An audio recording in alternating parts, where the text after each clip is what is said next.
वंदे मातरम मातरम। मैं अपनी बात बहुत छोटे में रखूंगा क्योंकि कार्यक्रम का अवधि लंबा हो गया। मुझे 6 बजे किसी एक ऑथर हैं जिन्होंने एक किताब लिखी है उत्तराखंड ये तेहरी डैम के बैकग्राउंड को लेते हुए उसके सबोटाज को लेके, तो उसको मुझे ऑनलाइन मुझे बुक रिलीज करनी है 6 बजे। So that's a promise I have to keep, so I will keep it short, I will keep it short, right. तो देवियों और सज्जनों, देखिए मुझे इस जगह देहरादून से दिली लगाव है क्योंकि मेरा बचपन यहाँ गुजरा है और जो भावनाओं की जो नींव होती है वो आपके बचपन में ही पड़ जाती हैं। और शायद मैं यहाँ नहीं आता, शायद मैं आर्मी में अगर नहीं जाता तो मैं वो क्षेत्रीयता के वो संकुचित जो व्यवहार है मैं उससे बाहर नहीं निकलता शायद। और इसीलिए मैं इस भूमि का ऋणी हूँ कि यहीं पे मैंने पैन इंडियन थॉट डेवलप किया। पैन इंडिया के स्तर पे मैं सोचना शुरू किया बचपन में ही। और जब मैं पैन इंडिया की बात कर रहा हूँ तो ये जितने आपके दुश्मन हैं, देश के दुश्मन हैं, वो सब पैन इंडिया आइडियोलॉजीज, चाहे वो जिहाद हो, माओवाद हो या चर्च हो, ये सब पैन इंडिया लेवल पे सोचते हैं, उसी पर कार्यरत हैं। और आप देखिए कि आज मैं जो तीसरे फ्रंट की मैं बात कर रहा हूँ, तो तीसरा फ्रंट आपने देखा होगा कि जब तक आप अपने इंटरनल फ्रंट को कंसोलिडेट नहीं करेंगे, अपने थर्ड फ्रंट को कंसोलिडेट नहीं करेंगे, तब तक ये देश कभी मजबूत नहीं हो सकता है। कई ऐसे उदाहरण हैं कि इंटरनल फ्रंट जब कमजोर हो जाता है तो कंट्रीज कोलैप्स कर जाती है। उदाहरण के रूप में सोवियत यूनियन, क्यों उतना दूर क्यों जाए, आप अंग्रेजों का ले लें। ब्रिटिश यहाँ उन्होंने सबसे पहले इंटरनल फ्रंट को अपना कंसोलिडेट किया। जब इंटरनल फ्रंट को कंसोलिडेट किया तो उसके बाद उन्होंने सारे Anglo Burma war, Anglo Gurkha war, तब जाके उन्होंने ये लड़ाइयाँ लड़ी। और वो जाते जाते उन्होंने क्या किया, उस कंसोलिडेशन को यूज किया। फर्स्ट वर्ल्ड वॉर और सेकेंड वर्ल्ड वॉर में आप ही के बीच से रिक्रूट्स उन्होंने पैदा किए और उस रिक्रूट से उन्होंने विश्व युद्ध जीता। 2.5 million people recruited in second world war, वो कंसोलिडेशन का एक उदाहरण है। और फिर क्या उन्होंने जाते जाते किया कि उस कंसोलिडेशन को खंडित कर दिया। और जब वो खंडित कर दिया तो पाकिस्तान बन गया। So that is the relation between internal front and external front.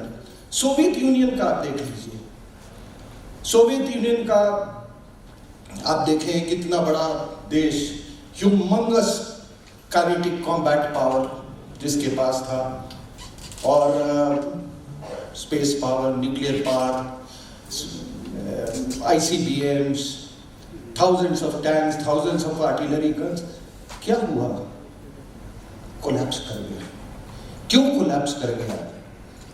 वो जिहादी प्रॉक्सी वॉर को वो नहीं झेल सका अफगानिस्तान में, एंड इट जस्ट कोलैप्स्ड। आर्थिक रूप से कोलैप्स्ड, आइडियोलॉजिकली वैचारिक रूप से वो कोलैप्स कर गया। ये सबसे बड़ा एग्जाम्पल है। आज पता नहीं फौज के कितने लोग बैठे हुए हैं, मैं कहता हार्ड पावर जरूरी है, टैंक्स जरूरी हैं, हवाई जहाज जरूरी हैं, but you don't eat tanks for breakfast and aircraft for lunch, ठीक है ना। तो ये इसको कंसोलिडेट करना बहुत जरूरी है। अभी आप देखें सोवियत यूनियन का मैंने एग्जाम्पल दिया आपको, आप फ्रांस का देखें, और ये क्यों ये कोलैप्स किया? As I said, because of जिहादी प्रॉक्सी वॉर।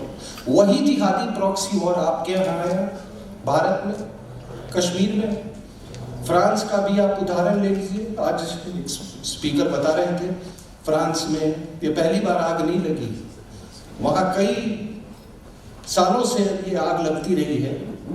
और आप देखिए, such a great space power, such a great nuclear power, France, इतना ज्यादा strategic autonomy within NATO, ये सब कुछ होते हुए बावजूद जो आदमी इतने, जो मुल्क इतना सोफिस्टिकेटेड रफाल जैसे एयरक्राफ्ट सब धरे के धरे रह गए, पूरा देश आग में सुलग रहा था।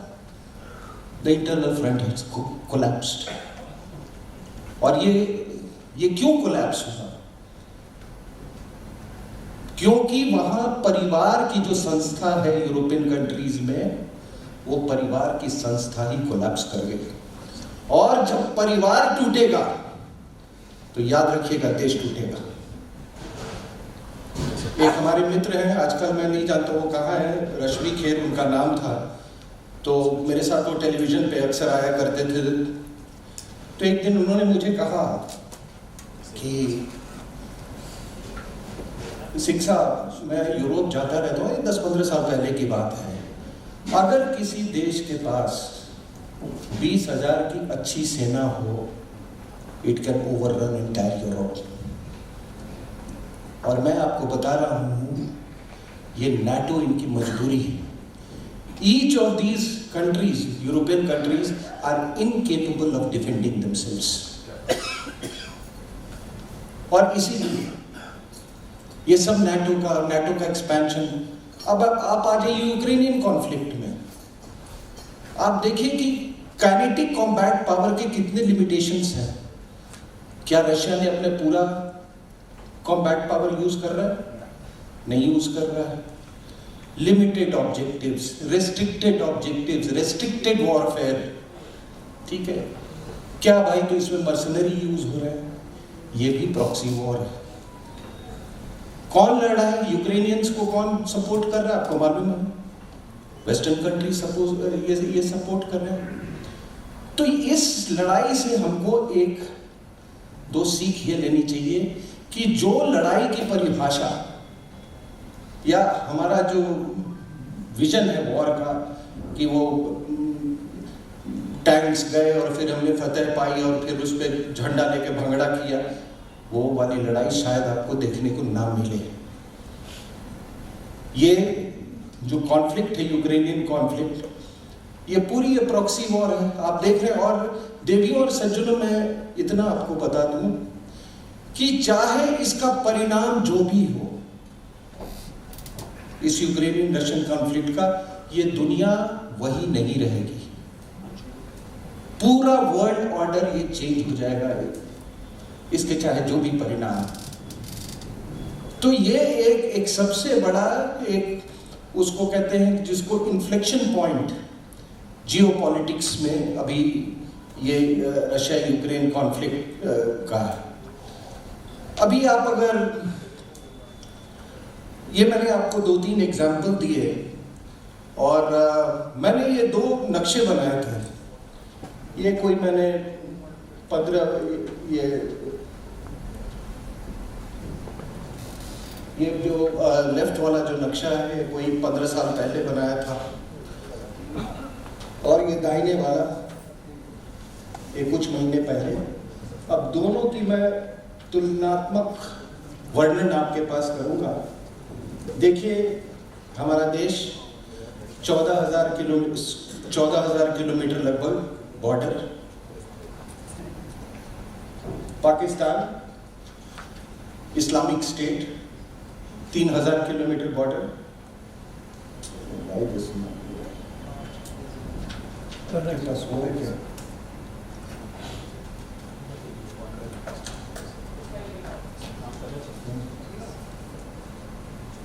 चलो ये भी चलो, हाँ कोई नहीं, ठीक।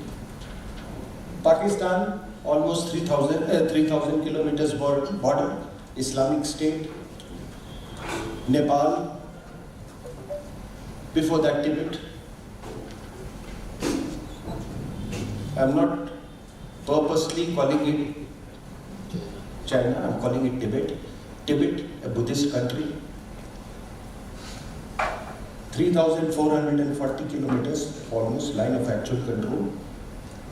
और नेपाल, हिंदू कंट्री, 1800 किलोमीटर लगभग, 1770 किलोमीटर.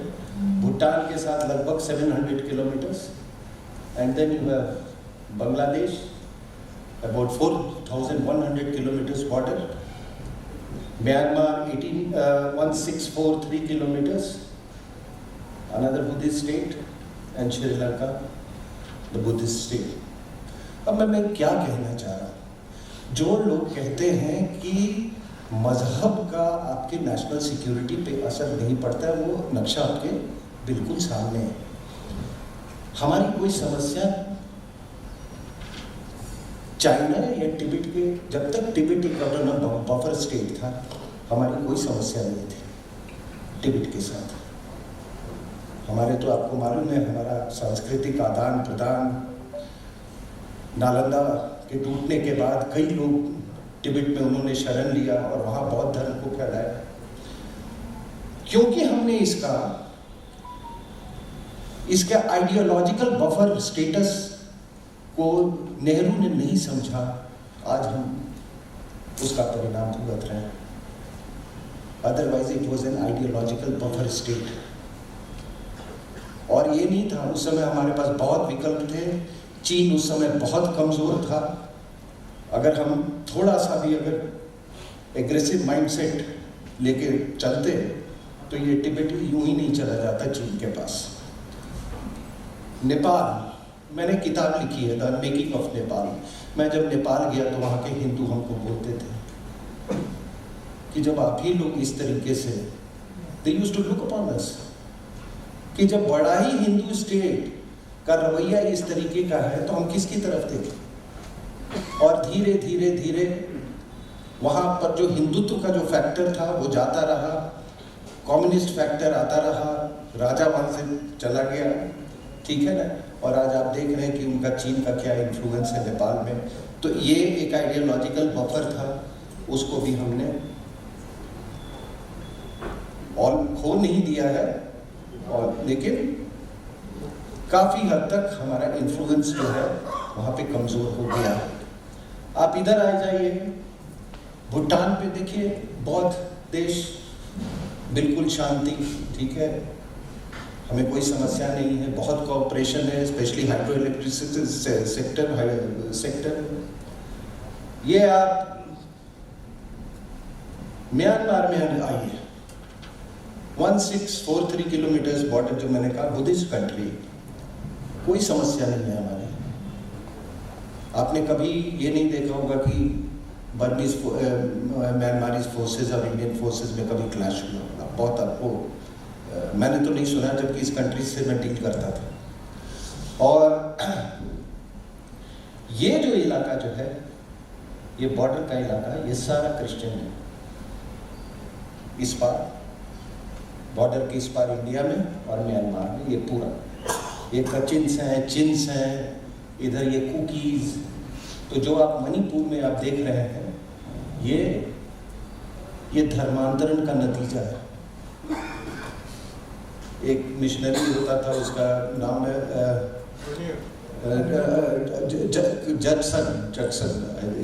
जटसन. वो आके इस एरिया का पूरा उसने धर्मांतरण किया. उसके बाद आप देखें ये बांग्लादेश. देवियों और सज्जनों, आपसे मैं गुजारिश करूंगा कि इस बात पर सोचें कि क्या 71 की लड़ाई में बांग्लादेश को अलग करके स्ट्रैटेजिक रूप से शायद आपको कुछ फायदा मिला होगा कि पाकिस्तान का प्रेजेंस इस बे ऑफ बंगाल से चला गया. लेकिन क्या समस्याएं खत्म हुई? क्या इतना उनको हिंदुस्तान प्रेम था बंगला संस्कृति, लोग कहते हैं ना कि संस्कृति हावी हो गया जिहाद पे, संस्कृति हावी हो गया इस्लाम पर। अगर इतना हावी हुआ होता ना तो ईस्ट बंगाल और वेस्ट बंगाल का मर्जर हो जाता है। तो आज भी उनका नजर, and remember one thing, even in that elections, दो Mujib may have won, you know, most of the seats, more than 40% Bangladeshis, they voted for Pakistan. Jamaat इस्लामी वहाँ पर उतनी ही मजबूत रहे। So don't think the Pakistan factor has gone away. It is very very strong. और जब भी एक खालिदा जिया आती है पावर में, पाकिस्तान का रूल आ जाता है यहाँ पे। शेख हसीना की मजबूरी है, उनके पिताजी भी इतने महान आदमी नहीं थे, वो शूरावर्दी का वो लेफ्टिनेंट था, ठीक है ना। और उन्होंने जो पार्टीशन के पहले जो चीज़ें लिखी वो भी थोड़ा पढ़ लीजिएगा। Anyway, to cut it short, तो देवियों और सज्जनों, ये मैंने आपको, ये श्रीलंका बुद्धिस्ट कंट्री, मेरा बड़ा क्लोज एसोसिएशन रहा श्रीलंका से। मैं भी इतना मैच्योर नहीं था और उस समय लोगों की सोच भी वही थी कि it was Tamil versus Sinhalese. No, it was church versus the Buddhist. ये जितने ये एलटीटी वाले थे, they were all guided by church. और हमारे एक मित्र हैं, आज उनके यहाँ मैं जा रहा हूँ, मैं पुष्पेंद्र जी खाने जा रहे हैं। वो कहते हैं पेरिस में तो इन्होंने एक पूरा एक लिटिल, वो जैसे लिटिल इंडिया है ना, उन्होंने एक लिटिल वो तमिल वो बना रखा था, एनक्लेव जो अभी भी है। तो ये पूरा ये चर्च के द्वारा ये लोग गाइडेड थे। और जब वहाँ की इंटेलिजेंस ने हिंदूज को अलग कर दिया, करुणा जो था ये इस एरिया का रहने वाला था, पर्टिकुलर इस ईस्टर्न पोर्शन में ये कार्ड सप्लाई करते थे और वो लीडरशिप देते, जाफना वाले जो क्रिश्चियंस थे, पर बाटन वगैरह सब क्रिश्चियन थे, ठीक है। तो जैसे ही ये हिंदू स्प्लिट हुआ, एलटीटी कोलैप्स्ड। तो ये अगर कोई कहता है ये कोई एथनिसिटी की लड़ाई नहीं थी, it was purely church versus the Buddhist, ठीक है। तो आपने खुद देख लिया कि मजहब का क्या रोल होता है सिक्योरिटी पे। उसके बाद ये देखिए, मैं इस मैप में, ये है आपका तिरुपति टू पशुपति ये कॉरिडोर, माओइस्ट कॉरिडोर। ये देखिए नेपाल के माओइस्ट के साथ किस तरह से मिल रहा है और किस तरह से पाकिस्तान के जिहादी और बांग्लादेश के जिहादी किस तरह से ये इसके साथ लिंक अप कर रहे हैं।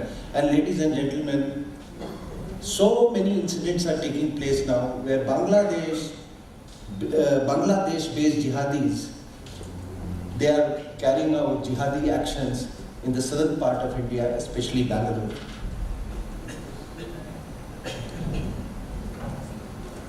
ये जो नक्शा जो है ये उसके बाद का है, और ये जो रेड डॉट देख रहे हैं, ये उस समय नॉर्थ ईस्ट में इंसर्जेंसी सिचुएशन, जब मैंने यह नक्शा बनाया था वो ठीक नहीं था।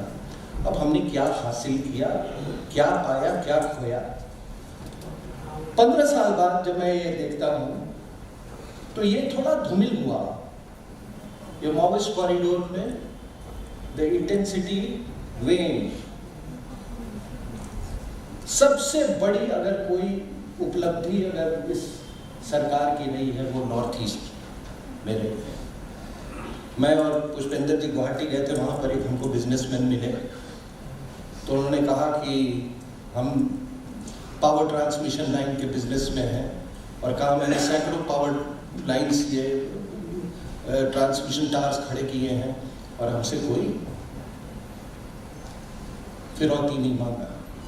तो मुझे वो भी दिन याद है, आई एम टॉकिंग अबाउट 1995, कि मेरे पास एक इनपुट आई कि जब एक ट्रक दीमापुर से चलता है और वो मोरे ये यहाँ मोरे पहुँचता है ये बॉर्डर पे, इंडो म्यांमार बॉर्डर पे, तो उसका खर्चा 9,000 होना चाहिए, वो 40,000 से ऊपर देता है, क्योंकि there were more than 40 to 42 check post, all illegal, may be 2-3 legal होते। तो भाई कोई ट्रक वाला तो वो नुकसान में जाएगा नहीं, वो तो कुछ ना कुछ करेगा, तो ड्रग्स का स्मगलिंग करते रहते हैं। तो ये this has been the biggest achievement of this government, और इसी के कारण इसी अचीवमेंट को डिस्ट्रॉय करने के लिए ये पूरा आपने मणिपुर का जो ये सिचुएशन, ये नहीं है उसको रिजर्वेशन दे दिया माइताई को इसलिए हुआ, वो एक छोटी सी बात थी। इसमें चर्च का बहुत बड़ा हाथ था, इसमें चर्च चाइना ये दोनों का बहुत बड़ा हाथ है। आपको मालूम है कि Manipur is the gateway, Manipur is the gateway to South East Asia.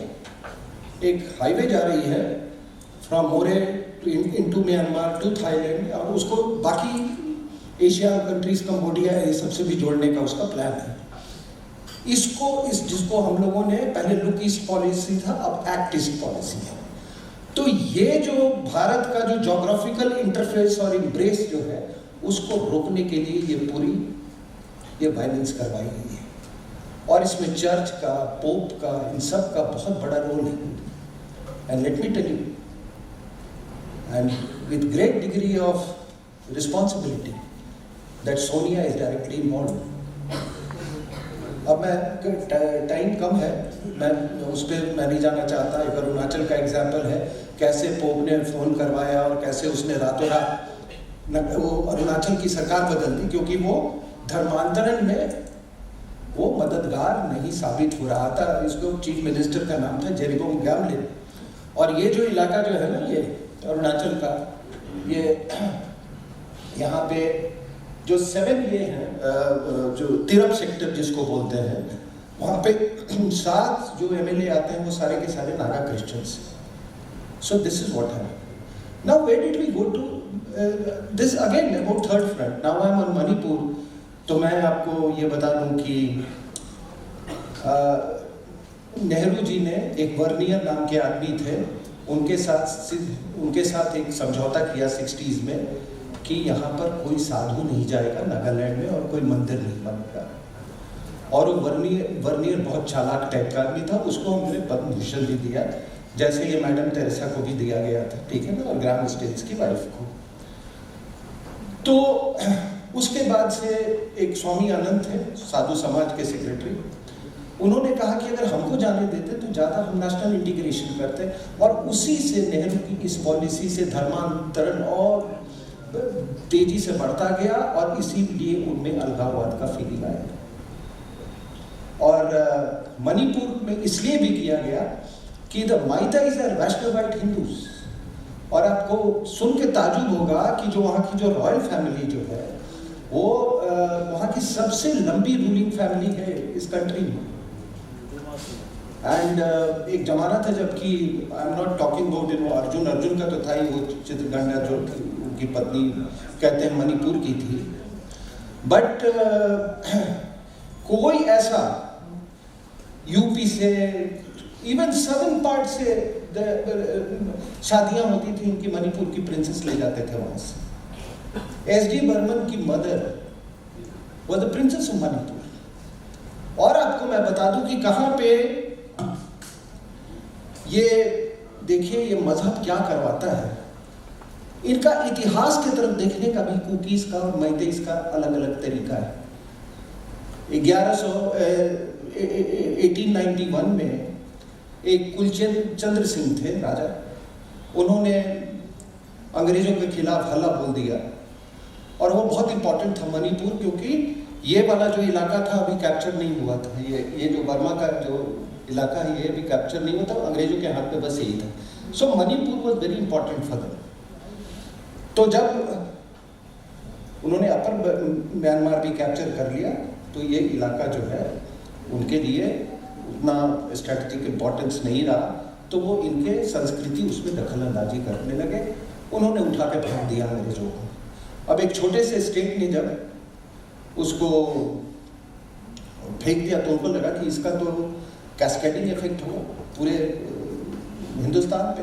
तो उन्होंने फिर चढ़ाई की, एक उनके भाई थे राजा के सेनापति तिकेंद्रजीत सिंह, उनको फांसी दी, और कुलचंद्र सिंह और उनके 22 other associates, they were all transported to Kalapani. और वहाँ पे पूरी, I think he died in 1933, और उस समय सेल्यूलर जेल नहीं बना था जब उनको काला पानी दिया गया था। तो अभी हमारे कंट्री ने, वो क्या, हमारे प्रधानमंत्री ने या हमारी सरकार ने उस, मैं नाम भूल रहा हूँ, माउंट समथिंग हैरिस ऐसे करके कुछ नाम था, उसको माउंट मणिपुर उसका नाम दिया है। So that is the association end of course Manipur. Now ये जो कुकीज हैं, ये इस जो फेज या इस फैसेट जो हिस्ट्री का है उसमें वो प्राइड नहीं लेते। और क्या है, 89% में 57% पॉपुलेशन वैली में रह रहा है, इम्फाल वैली में, जो कि 11% एरिया है, और 89% एरिया में 43% रह रहे हैं। अब उनको तो सब कुछ में वो खरीद सकते हैं जमीन यहाँ के वैली में, वैली वाले लेकिन वहाँ नहीं जा सकते। So what I am trying to say कि दिस इज, ये थर्ड फ्रंट का है। अब क्या हुआ इस थर्ड फ्रंट का? असम राइफल्स वहाँ पे, उस पर लोग इल्जाम लगाने लगे कि ये तो पार्टीशन है। उसके बाद ये आपके 7th मणिपुर राइफल्स लूट लिया, इंडिया रिजर्व बटालियन का हथियार लूट लिया। आर्मी वहां पे जाती है, कुछ 6-7 लोगों को, उपद्रवियों को पकड़ा तो वहां औरतें आ गई और इनको छोड़ना पड़ा। So with all those weapons, with all those forces, they couldn't do anything. तो ये हमारे लिए लेसन है। और अगर आप प्रॉक्सी वॉर का और थर्ड फ्रंट का अगर सबसे संजीदा और सटीक अगर आप उदाहरण आप देखना चाहते हैं, अगर जानना चाहते हैं, तो वो था कश्मीर। हम जब 2 फ्रंट की बात करते हैं, चाइना फ्रंट, हम जब 2 फ्रंट की बात करते हैं, चाइना फ्रंट और पाकिस्तान फ्रंट, तो ये दोनों फ्रंट आके आपके JNK में मिलते हैं, ठीक है। Now you see the level of forces, LOC, IB, LAC, आपके दत्ता साहब, आपके कन्वेंशनल माइंड में कोई कमी नहीं है। And I can assure you with great degree of confidence कि कोई भी कन्वेंशनल वॉर में not even an inch will be lost, every inch will be contested, and if need be, जो लोग कहते हैं कि युद्ध होगा, नहीं, वो युद्ध नहीं है। युद्ध क्या हो रहा है कि ये सबको रहते हुए, LOC में इतने ट्रूप्स, IB पर इतने ट्रूप्स, लद्दाख में इतने ट्रूप्स, वैली के चारों तरफ एक कर्टन बना हुआ, आयरन कर्टन। और क्या होता है, सब कुछ वहां रहता है और आयरन कर्टन से 5 लाख हिंदू का पलायन हो जाता है। आपके सिक्योरिटी फोर्सेस किस काम के हैं, आपके गन्स किस काम के, आपके रॉकेट लॉन्चर्स किस काम के, सब धरा का धरा रह जाता है। तो ये क्यों हुआ? ये इसलिए हुआ क्योंकि आपने प्रॉक्सी वॉर का जो डायमेंशन जो है उसको कभी समझा ही नहीं, जो कि पाकिस्तान बहुत अच्छी तरह से जानता है। वो अफगानिस्तान में प्रॉक्सी वॉर लड़के आया और आप पर आकर फिर उसने अनलीश कर दिया, वही लोग, वही जो वहां लड़ रहे थे यहां पर आ गए। तो इसका डायमेंशन आपने कभी, कल जो बात हुई, बहुत अच्छी बात किसी ने कही कि आप इनको मारते जाओगे, ये पैदा होते रहेंगे, because you haven't addressed the जिहादी इंडस्ट्री।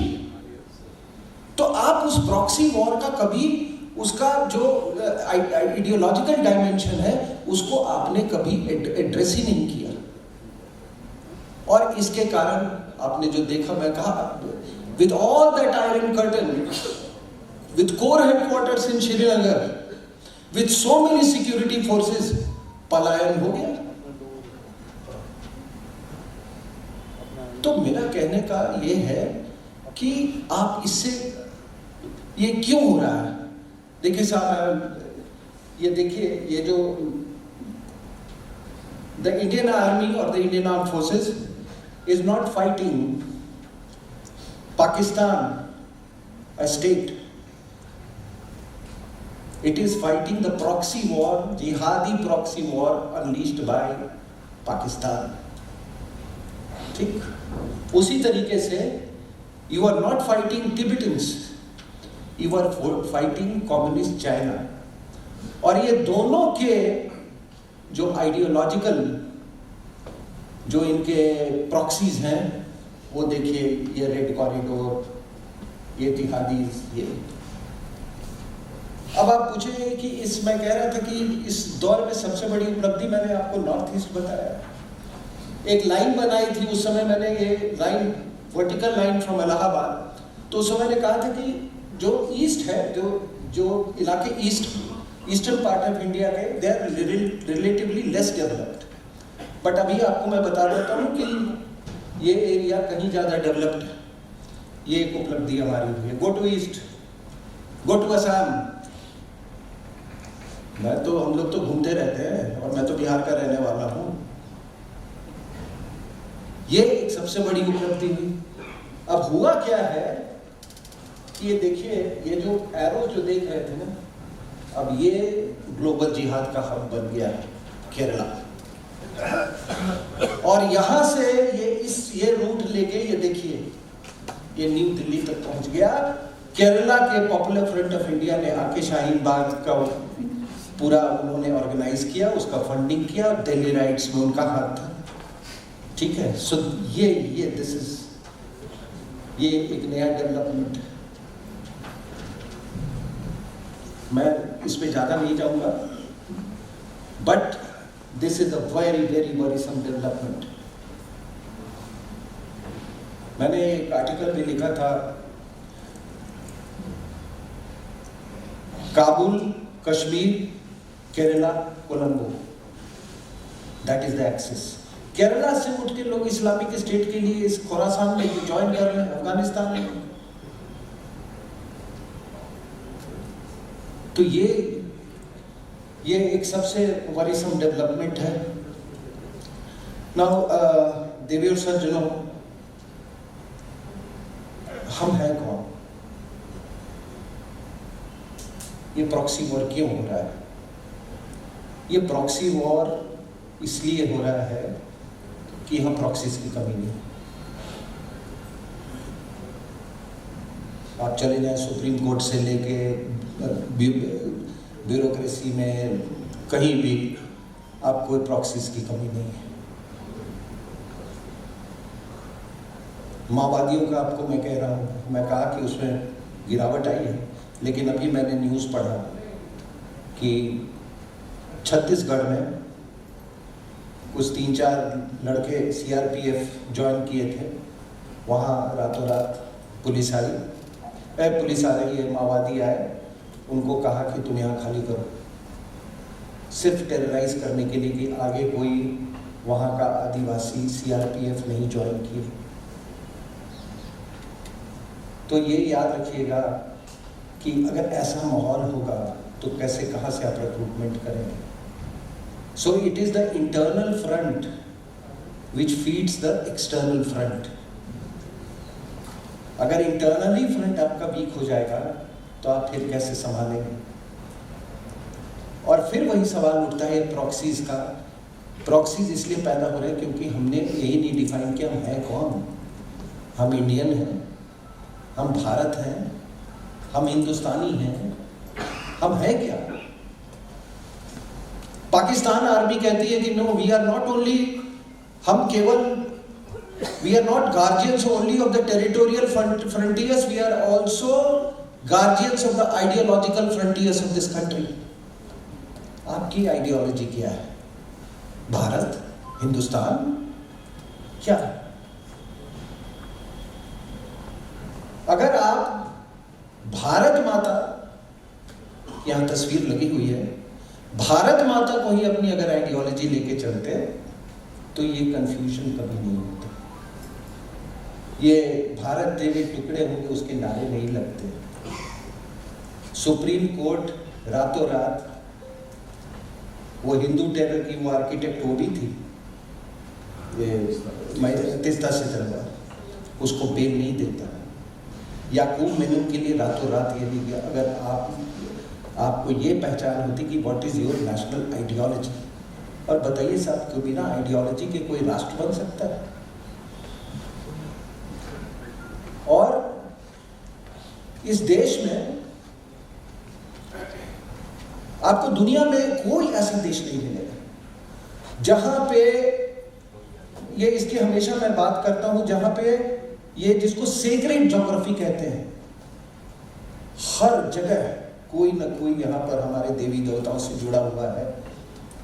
इसको शिव भूमि बोलते हैं, बगल में हरिद्वार है, गंगा। अगर काशी है तो उत्तर काशी भी है, शिव काशी भी है। अगर प्रयाग है तो रुद्र प्रयाग भी है। अगर गंगा है तो गोदावरी भी है, जिसको कि साउथ की सदर्न गंगा बोलते हैं। अगर सती के शरीर के टुकड़े हुए तो वो कामाख्या से लेके वो बलूचिस्तान पे गए, ज्वाला देवी पे गए, नैना देवी पे गए, वो सब। That is the sacred geography of India.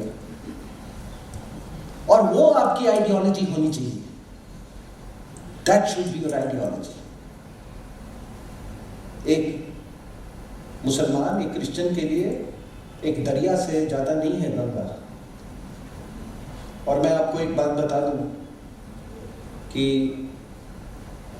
अभी मैं गया था गोवा में, आप लोग जाइएगा उस पार्ट में, सेंट्रल गोवा की तरफ।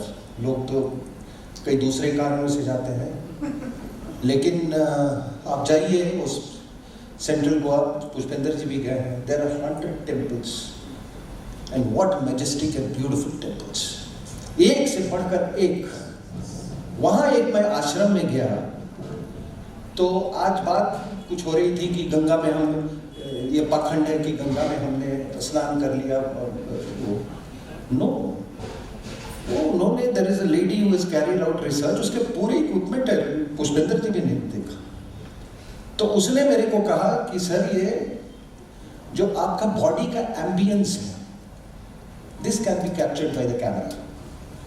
तो उन्होंने उसको मेजर करने की कोशिश की, तो उसमें पाया कि गंगा में आप जब जाके नहाते हैं और गंगा से जब आप निकलते हैं, आपके जो एम्बियंस लेवल में चौगुना फर्क आ जाता है।